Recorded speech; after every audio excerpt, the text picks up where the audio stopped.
शेतकरी मित्रांनो, मी कृषी तज्ञ अमरसिंह लोमटे सद्गुरू ॲग्रो सर्व्हिसेस तर्फे आपल्या सर्वांचं हार्दिक स्वागत करतो। शेतकरी मित्रांनो, सोयाबीन पिकाचं विक्रमी उत्पादन घेण्यासाठी आपल्याला पहिल्या 45 दिवसाच्या कालावधीमध्ये पिकातील तणांचं योग्य प्रकारे नियंत्रण करणं गरजेचं असतं। शेतकरी मित्रांनो, सोयाबीन पिकाला आपण दोन पद्धतीनं तणनाशकाचा उपयोग करू शकतो।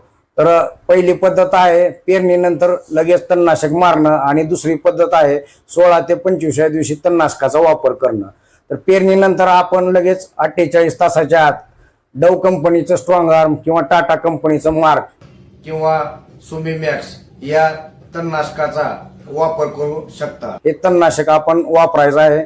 फवारणी करत असताना एकरी आपल्याला 150 ते 200 लिटर पाण्याचा वापर करायचा आहे, जेणेकरून आपलं कव्हरेज चांगलं मिळेल आणि तणाचं चांगलं नियंत्रण होईल। हे जर शक्य नसेल तर आपल्याला 16 ते 25 दिवसाच्या दरम्यान आदामा कंपनीचं शाखेद्या तणनाशकाचा वापर करू शकतो। क्रिस्टल कंपनीचं आमोरा, BSF कंपनीचं ओडिशी तसेच परशूट या तणनाशकांचा वापर करून आपण योग्य प्रकारे तण नियंत्रण करू शकतो।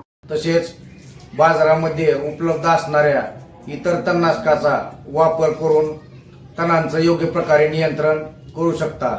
तणनाशकाचा वापर करताना त्या कंपनीच्या प्रतिनिधींच्या सल्ल्याने तसेच कृषी सेवा केंद्र चालकाच्या सल्ल्यानेच त्याचा वापर करायचा आहे। जास्तीत जास्त शेतकरी बांधवांपर्यंत व्हिडिओ शेअर करा आणि चॅनलवर नवीन असाल तर चॅनलला नक्की सबस्क्राईब करा, जेणेकरून आपलं उत्पादन वाढवण्यासाठी नवीन माहितीचे व्हिडिओ आम्हाला आपल्यापर्यंत पोहोचवता येतील।